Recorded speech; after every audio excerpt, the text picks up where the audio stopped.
Right, so I mean, there's a lot more opportunity in the more densely populated states. Oh, California. By the way, we're still not leaving. 109 public institutions were surveyed and 11 private. We found that 108 of those 120 offered business courses. Now again, some of those could very well be entrepreneurship. They're not called entrepreneurship. It was also very difficult to identify entrepreneurship courses when they were outside the business schools, because it could have been called fashion retail as an example, but it was truly teaching them entrepreneurship. So these numbers may be higher. 87.5% offered only 1 or 2 courses in the business department that were specifically entrepreneurship and or small business management. 56 offered entrepreneurship certificates. Now again, we're still in California, so that's 46.7 of all the two-year colleges out here. 49 offered courses but no organized programming. They weren't offering certificates and so forth. 12 institutions offered a certificate but no degree. 6 offered associate degree but not a certificate, and 38 offered both. So there's a lot of opportunity out here, a lot going on, but a lot of opportunity as well. This was interesting too. Just because they offered it didn't mean that students were enrolling in it. And Donna will speak to this some later, but some of that I know from the phone calls I get is a marketing issue. The students just aren't aware enough of it or what it really means and what they get out of it. 34 schools granted certificates in 2005-2006. 67 students in 23 schools actually completed certificate programs in entrepreneurship. And 73 students from 24 colleges completed associate degrees. We had one school that offered an entrepreneurship or small business management course in a department other than business. At the time, it was the only one we could find. But 5 colleges, majors outside the business program, required that their students take an entrepreneurship course. We quoted funeral directors, I don't know why. But any of you wanting to go that route? Mount San Antonio College. Maricosta, am I saying that correctly? Okay. And San Diego City College graduated the most students in their entrepreneurship programs, and San Diego City had multiple certificate programs in that area, accounting and so forth. California does a lot on the non-credit side.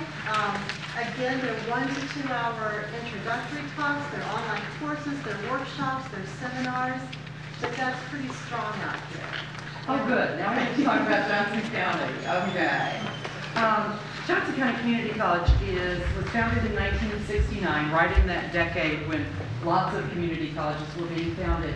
It sits in the southwestern quadrant of the metropolitan Kansas City area. Kansas City sits on the borders of the states of Kansas and Missouri. The overall population, to give you an idea of population density there, in the metropolitan area, it's about 1.8 million.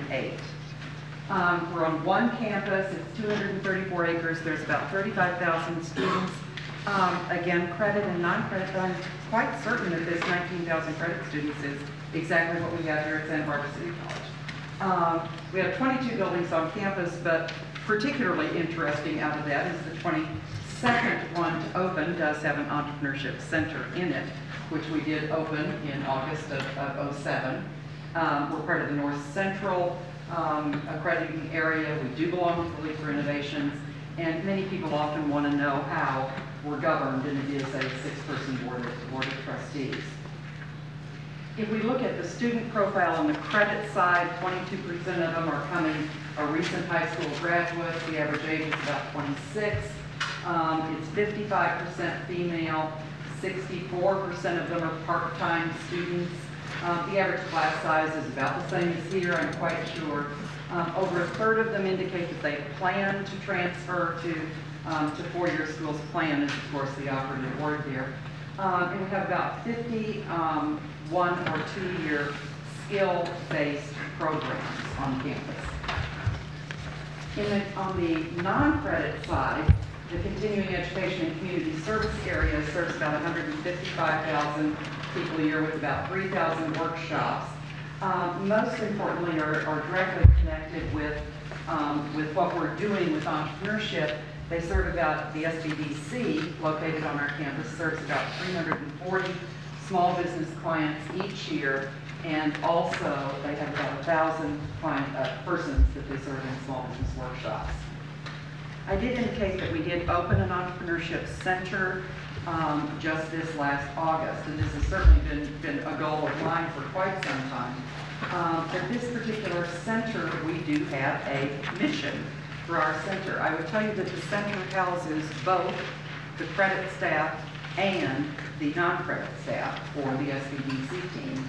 And what we have as our mission is that we're serving both aspiring and existing entrepreneurs in our community. We're serving the aspiring entrepreneurs dominantly on the credit side. We're serving existing entrepreneurs dominantly through the SBDC. But our objective is to grow, develop, and sustain their ideas. We are doing that through credit programming, through non-credit workshops, and certainly through one-to-one counseling. We also have a program mission statement. And clearly, that's to support entrepreneurship education, both credit and non-credit, continually try to improve what we're doing, to be sure that we are weaving entrepreneurship throughout the college, and then to be a leader in our area as well as nationally, and certainly to share what we've learned. This is a little bit of a timeline of what we've done at Johnson County with entrepreneurship education. In 1983, one of the 8 small business development centers in the state of Kansas located at Johnson County Community College. In 1992, we did start an Associate of Applied Science degree program. Now, in fairness, that was very early for many community colleges to be doing that, but the realities are we do sit in the Kansas City area, and the Kaufman Foundation is in the Kansas City area.